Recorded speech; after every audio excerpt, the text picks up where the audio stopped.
오늘 우리에게 주시는 하나님의 말씀입니다. 여호수아서 24장 마지막 장이지요. 여호수아서 24장 14절, 15절 두 절 말씀을 우리 다 같이 한 목소리로 함께 읽겠습니다. 여호수아서 24장 14절, 15절 다 같이 읽겠습니다. 이렇게 말씀하셨으니 당신들은 이제 주님을 경외하면서 그를 성실하고 진실하게 섬기십시오. 그리고 여러분은 여러분의 조상이 강 저쪽의 메소포타미아와 이집트에서 섬기던 신들을 버리고 오직 주님만 섬기십시오. 주님을 섬기고 싶지 않거든 조상들이 강 저쪽의 메소포타미아에서 섬기던 신들이든지 아니면 당신들이 살고 있는 땅 아무리 사람들의 신들이든지 당신들이 어떤 신들을 섬길 것인지를 오늘 선택하십시오. 나와 나의 집안은 주님을 섬길 것입니다. 아멘. 드디어 여호수아서의 마지막 장에 왔습니다.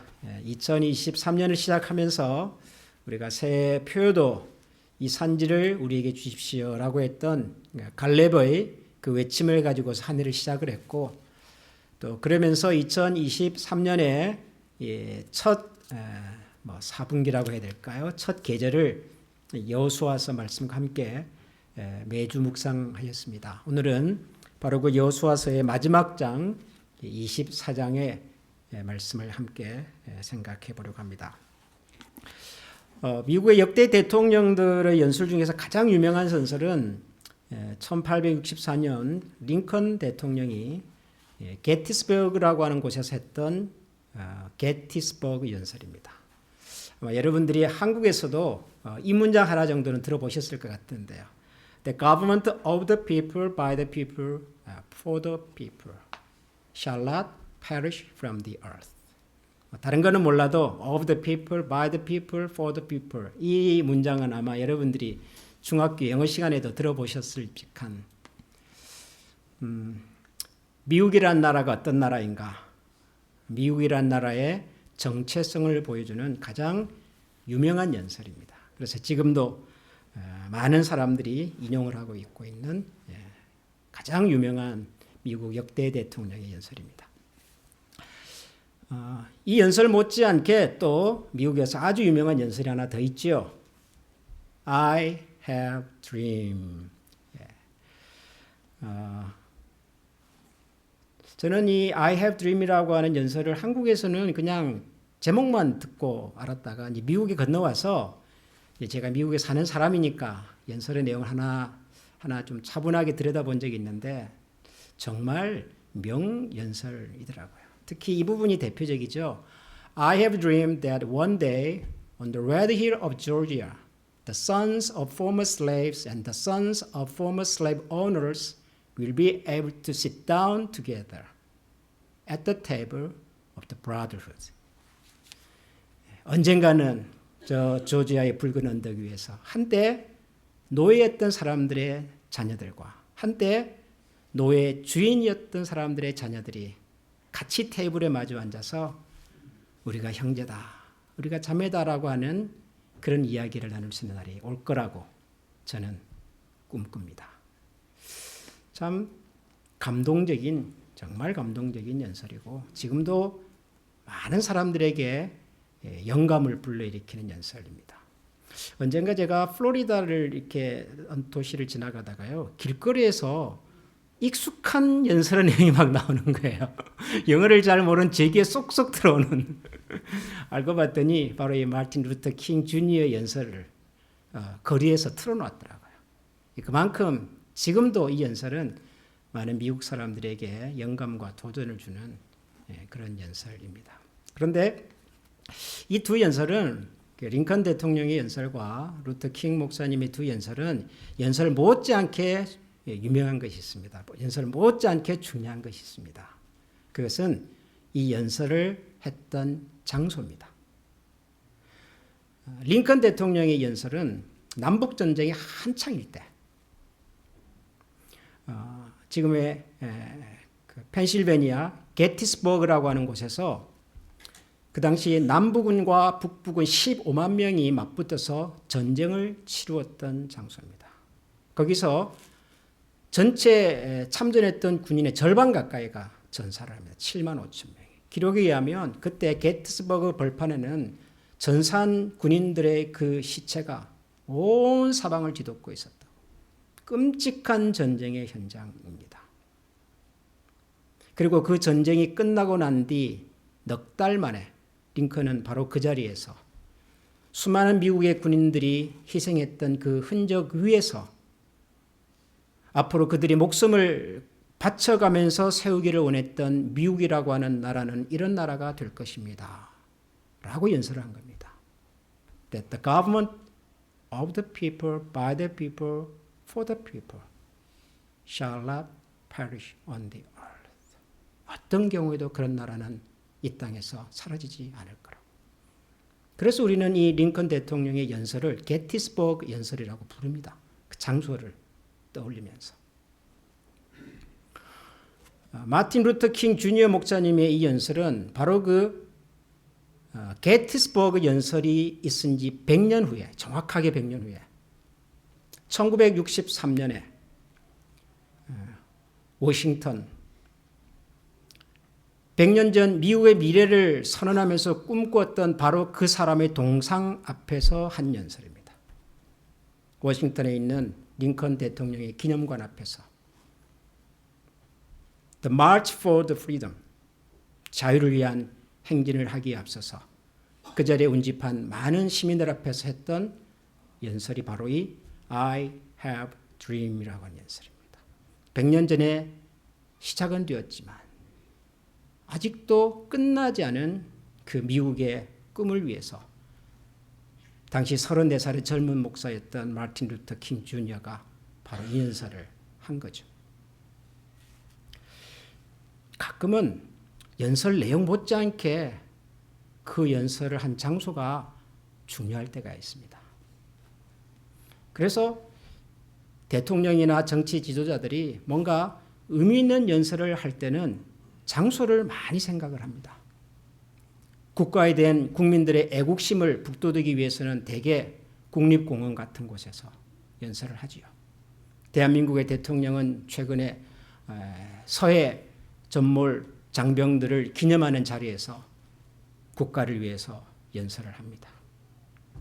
나라를 위해서 목숨 바쳐 희생했던 그 사람들을 기억하면서 우리도 우리 조국을 위해서, 나라를 위해서 함께 같은 마음으로 헌신하자는 메시지를 그렇게 전달하는 거죠. 장소가 이미 메시지입니다. 오늘 우리가 읽은 이 여호수아서 24장은 여호수아의 마지막 연설입니다. 여호수아가 마지막으로 이스라엘 백성들에게 남긴 연설입니다. 설교이기도 하고 메시지이기도 하고. 지난주에 살폈던 23장에서는 먼저 백성들의 지도자들에게 남긴 연설이었습니다. 당신들의 주 하나님, The Lord your God, The Lord your God. 하나님께서 모든 것을, 사람은 바뀌어도 상황은 바뀌어도 바뀌지 않는 한 분 하나님께서 우리의 지난 날의 모든 것들을 인도해 주셨습니다. The Lord your God. 지도자들에게 남긴 여호수아의 마지막 메시지였습니다. 오늘 24장에서는 이제 여호수아가 백성들에게 남기는 마지막 연설입니다. 일반 대중들에게 남기는 지도자 여호수아의 마지막 연설입니다. 1절을 보면 여호수아가 이스라엘의 모든 지파를 세겜에 모이게 하였다. 그가 이스라엘의 장로들과 그 우두머리들과 재판관들과 공직자들을 불러내니 그들이 하나님 앞에 나와서 섰다. 마지막 메시지를 전하기 위해서 여호수아는 세겜이라고 하는 곳으로 백성들을 나오게 했습니다. 그리고 백성들의 지도자들도 함께 나오게 합니다. 그리고 그곳에 모여있는 이스라엘 백성들에게 2절부터 그때 여호수아가 온 백성에게 말하기를, 백성들에게 남기는 마지막 메시지를 전합니다. 여호수아가 자기 인생의 마지막 메시지, 마지막 설교를 남길 장소로 선택한 세겜, 여러분, 이 세겜은 어떤 곳일까요? 사실 세겜은 우리가 여호수아서를 읽어보면요, 그렇게 유명한 곳은 아니에요. 지리적으로 보면 이 세겜은 요단강을 건너서 북쪽으로 약 100km 정도 올라가 있는 곳에 위치해 있는 땅인데요.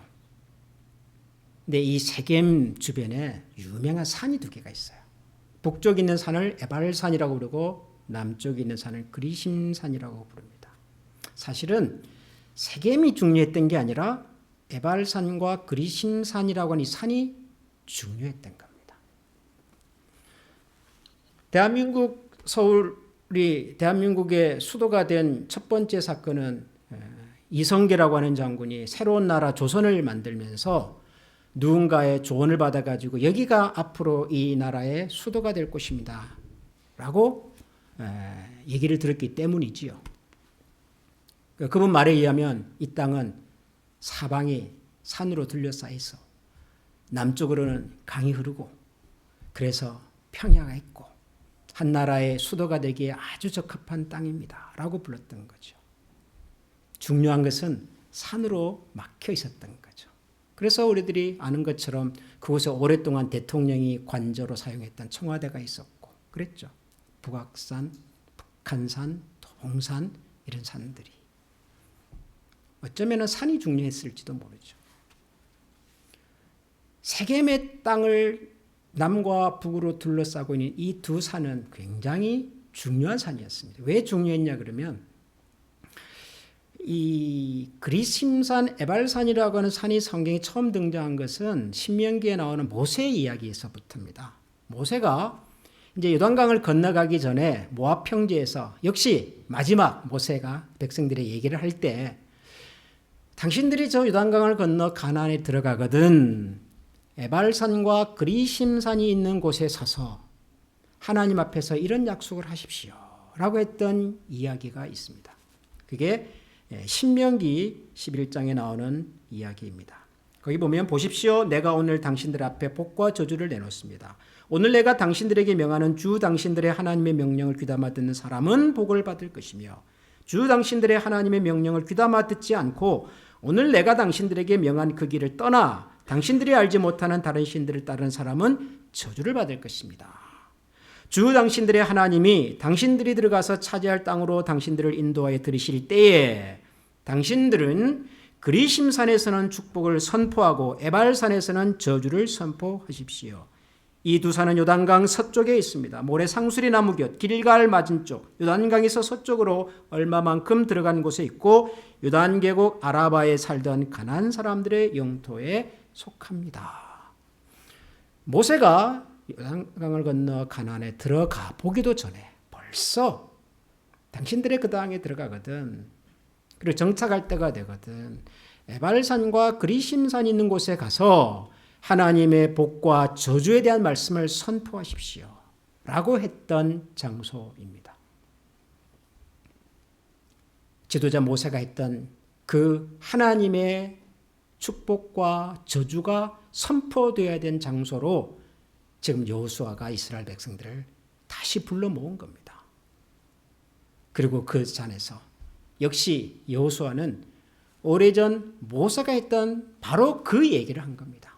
새로운 얘기를 한 것이 아니라 모세가 했던 여러분들이 여러분의 하나님 여호와의 말씀을 귀담아 들으면 하나님께서 여러분들에게 복을 내리실 것이고 당신들의 하나님 여호와의 명령을 귀담아 듣지 않고 내가 여러분들에게 명령한 그 길을 떠나서 알지 못하는 다른 신들을 따르게 되면 저주를 받을 것입니다 했던 그 모세의 얘기를 여호수아는 다시 반복한 겁니다.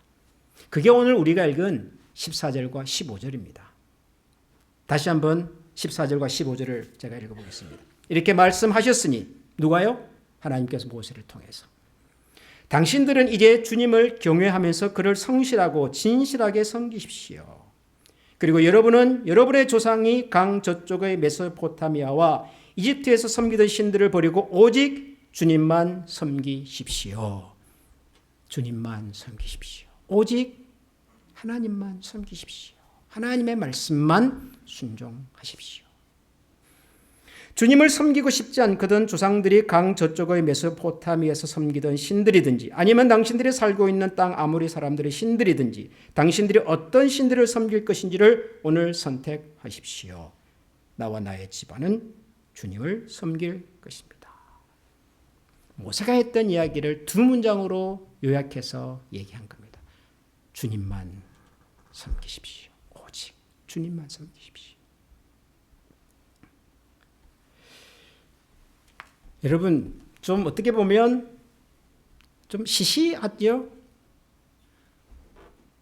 여호수아가 가나안 정복을 다 마치고 이제 자신의 임종을 앞둔 상황에서 마지막으로 남기는 메시지면 뭔가 좀 강력한 메시지가 있을 것 같고 뭔가 좀 새로운 말씀이 있을 것 같고 누가 들어도 감동을 받을 수 있는 뭔가 그런 내용이 있을 것 같은데 여호수아는 모세가 했던 그 얘기 똑같은 얘기를 합니다.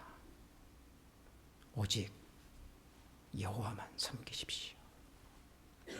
진실과 성실하게 하나님만 섬기십시오. 그런데 저는 이 똑같은 이야기가 그의 선배 지도자 모세가 했던 이야기를 다시 한번 반복해서 하는 듯한 이 여호수아의 이야기가 저는 훨씬 무겁게 들립니다. 저는 이렇게 들려요, 저한테는.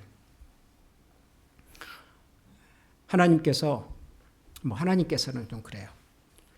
좀 목회를 오래 하신 제가 존경할 수 있는 그런 선배 목회자가 어느 날 저를 찾아와서 김 목사, 하나님 잘 믿어야 돼. 그랬다고 한번 가정을 해보자고요.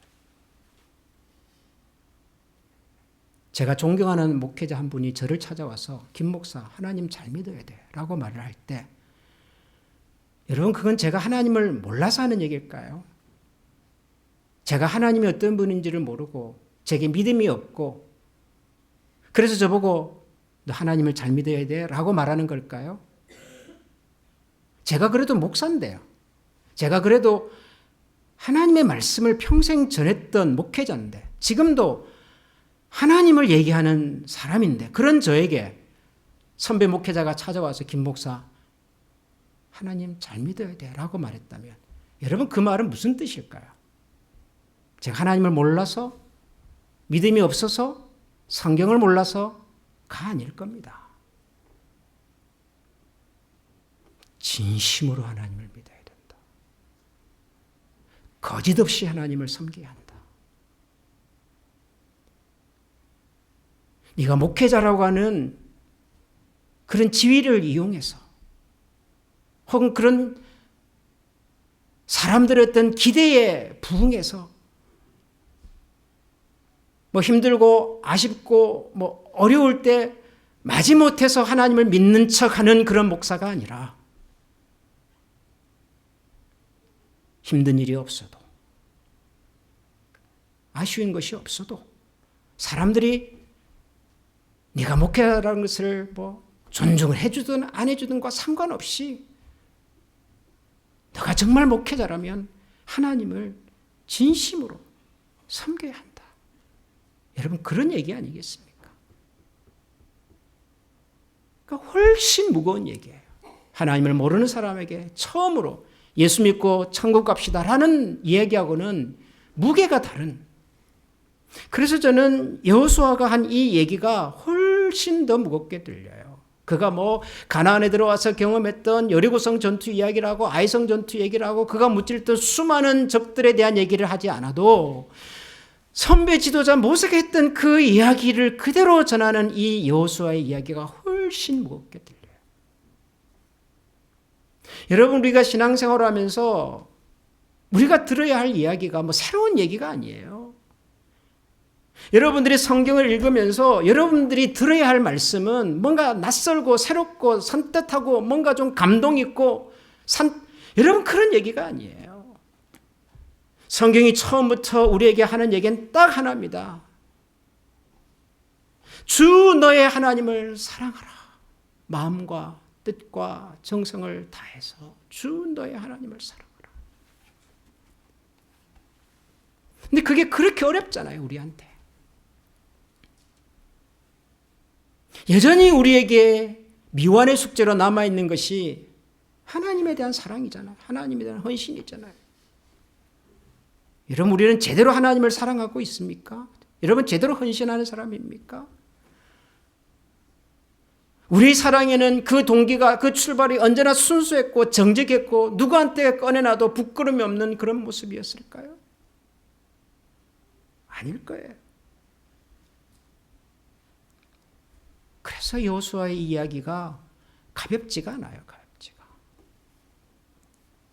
근데 저는 이 말씀을 읽으면서 15절을 읽다가 참 맞다. 그런 생각이 또 들었어요. 그게 뭐냐면 여러분 15절 한번 보십시오.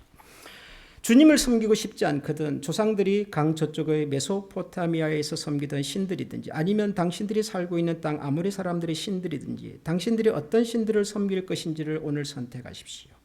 나와 나의 집안은 오직 주님을 섬길 것입니다. 굉장히 유명한 말이에요. 제가 이 여호수아서에 이런 말씀이 있는 것도 모를 시절에 한국에서 어디를 가보니까 나와 내 집은 오직 여호와만 섬기라. 이런 게 나무판에 쫙 새겨져 가지고요. 딱 있더라고요. 제가 목사가 돼서 신방을 가보면 성도님들 집에 어지간하면 이런 거 하나씩 있더라고요. 나와 나의 집은 오직 여호와만. 굉장히 멋진 말이에요. 근데 저는 사실 이 구절보다 그 앞에 나오는 말이 먼저 제 마음을 건드렸어요. 그게 뭐냐면 당신들이 어떤 신들을 섬길 것인지를 오늘 선택하십시오.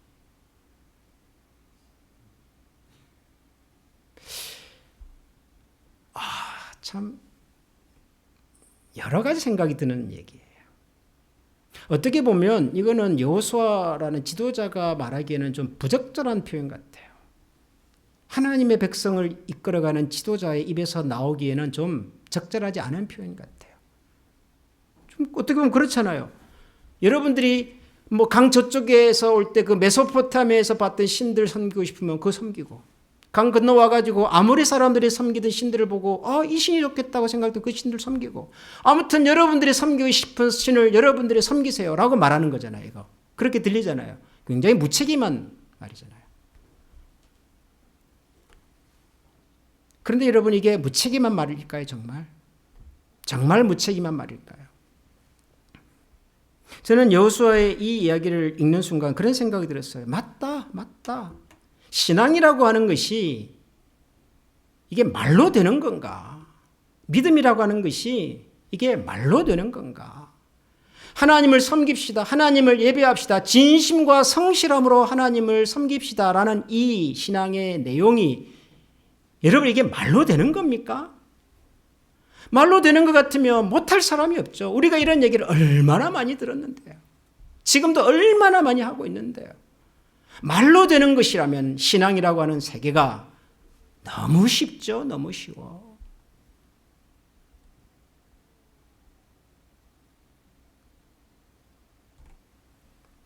그런 말 있잖아요. 양을 물 있는 곳까지 데려는 가도 마시기는 못하는 거잖아요.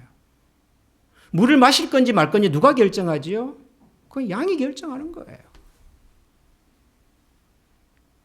여호수아가 할 수 있는 일은 여기에 하나님의 복이 있습니다. 여기에 하나님의 은혜가 있습니다. 하나님께서 지난 우리의 세월 동안 그렇게 우리에게 기적과 은혜를 보여주셨고 그 하나님 지금도 살아계시고 그 하나님을 오직 믿고 순종하는 자리에 이런 하나님의 역사가 있을 겁니다. 라고 말하는 것까지지 그 백성들이 그런 하나님을 믿을 것인지 말 건지 그 하나님을 신뢰할 건지 말 건지 그 하나님을 가슴에 두고 섬길 건지 말 건지는 결국은 그들의 몫이란 말이에요. 여러분들이 선택하세요.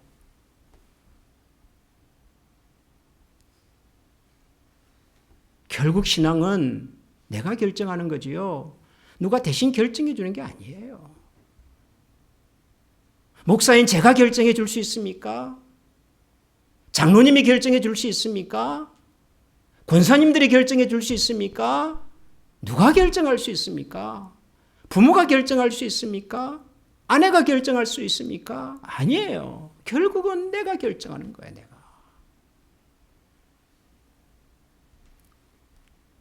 우리가 사순절 특별 새벽 기도를 이제 시작을 하고 그래서 특별하게 기도를 하자 그래도 별로 특별하지가 않아요. 그죠? 늘 기도하시던 분들이 오셔서 기도하고요. 또 기도가 안 되신 분들은 여전히 또 기도 잘 안 하시고 그래요. 교회가 무슨 특별한 행사를 준비를 해보면 별로 특별하지 않아요. 늘 하던 사람들이 그 자리에 있고 없는 사람들은 역시 그 자리에 없어요. 특별하지 않아요. 가끔 제게 이제 이런 얘기를 하죠. 목사님께서 그냥 한마디 해주세요. 한 말씀 하세요. 여러분, 목사가 한마디 하면 됩니까? 그러면 하실까요? 한들, 그게 무슨 의미가 있어요? 목사가 한마디 해서 그 자리에 가는 것이, 누군가가 얘기를 해서 그 자리를 지키는 것이, 누군가의 눈치가 보여서 그 자리를 지키는 것이, 여러분, 그게 무슨 의미가 있냐고요, 무슨 의미가. 내가 결정해야죠, 내가 그 자리에 있을지. 내가 그 하나님을 신뢰할 것인지. 여호수아가 할 수 있는 일은 정직한 이야기예요. 나와 내 집은 오직 여호와를 섬기겠습니다. 나는 그 하나님을 알고 그리고 그 하나님이 얼마나 신실한 분인지를 나는 경험했으니 나는 그리고 나의 집은 여호와를 섬기겠습니다. 여호수아의 마지막 메시지가 그래서 참 단순하지만 담백하지만 그 어떤 설교보다도 저한테는 무겁고 그리고 우리가 정말 가슴에 새겨야 될 말씀이구나 그런 생각이 듭니다. 여호수아의 이 마지막 설교를 제가 목사로서의 마지막 설교를 하지 않은 것을 정말 감사하게 생각합니다.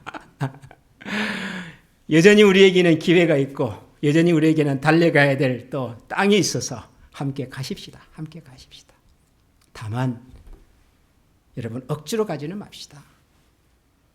마지못해서 누군가의 눈치를 보면서 가지는 맙시다. 갈 수는 있겠지만 할 수는 있겠지만 결코 그 자리에서 주시는 신앙의 유익이 없기 때문입니다. 저는 우리 모두가 하나님 앞에서 우리 스스로의 결단을 가지고서 하나님이 약속하신 이 은혜와 축복을 누리는 하나님의 자녀들이 되기를 간절히 소원합니다. 여러분들이 그 자리에 서실 수 있도록 저는 목사로서 또 우리 교회 장로님, 권사님, 지도자들은 또 지도자들로서 여러분 곁에서 함께 걸어가겠습니다. 우리가 손을 맞잡고 하나님의 은혜의 약속의 말씀을 기억하면서 우리에게 주어지고 맡겨지고 허락된 인생의 나머지 여정들을 믿음으로 하나님에 대한 신뢰로 다시 한번 힘차게 걸어가는 우리 모두가 될 수 있기를 소원합니다. 이 시간 우리 한번 주신 말씀을 기억하면서 우리 같이 한번 기도하십시다. 우리에게 필요한 것은 새로운 말씀이 아니라 이미 들었지만 여전히 미완의 과제로 남아있는 하나님의 말씀입니다. 하나님의 말씀 중에서 어떤 계명이 가장 중요합니까? 라고 물었던 어떤 율법사의 질문에 대한 주님의 대답을 기억합시다. 마음을 다하고 뜻을 다하고 성품을 다하여 주 너의 하나님을 사랑하라. 둘째는 이와 같으니 내 이웃을 내 몸과 같이 사랑하라. 다시 한번 그 주님의 담백한 말씀 앞에서 우리가 순종해야 될 것과 우리가 다시 일어서야 할 곳과 그리고 우리가 힘써 걸어가야 될 우리 삶의 숙제들을 이 시간 주님 앞에 올려드리면서 주님의 은혜와 도우심을 함께 구하며 함께 기도하겠습니다. 다 같이 한번 기도하겠습니다. 고맙습니다. 마음의 소원을 가지고 저희들 가운데 찾아와 주시고 저희들에게 희망의 메시지를 들려주시는 주님을 찬양합니다. 그 주님을 저희들이 주님을 말씀하시고 그 주님의 크신 주님을 높여드리겠습니다. 믿음의 자리에 저희들을 세워주셨습니다. 하나님 그 길을 신실하신 주님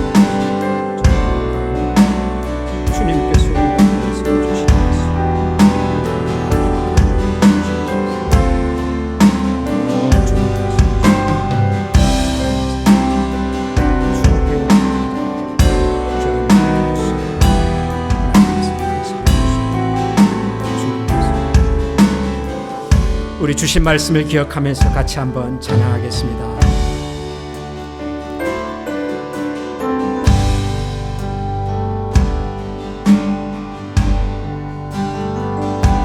주여 날 정결케 하고 주여 날 자유케 하니 주 앞에 나 예배하는 이 시간 나의 모든 것을 주께 드리네.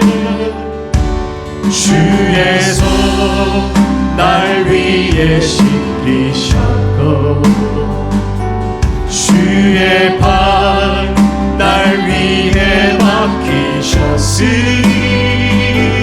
이제는 내가 사는 것이 아니요 오직 주를 위해 사는 것이라.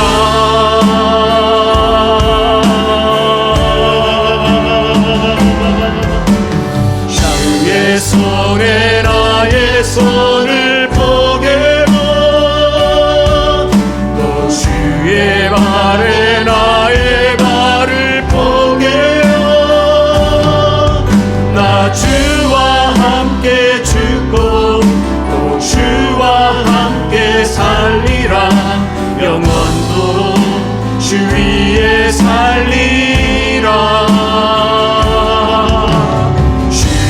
손에 나의 손을 포개어 또 주의 발에 나의 발을 포개어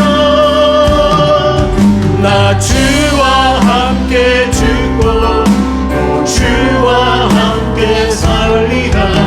영원토록 주 위에 살리라.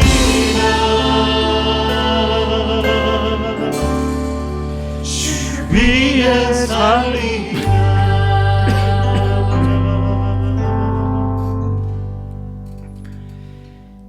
이제 평안한 마음으로 세상에 돌아가십시오.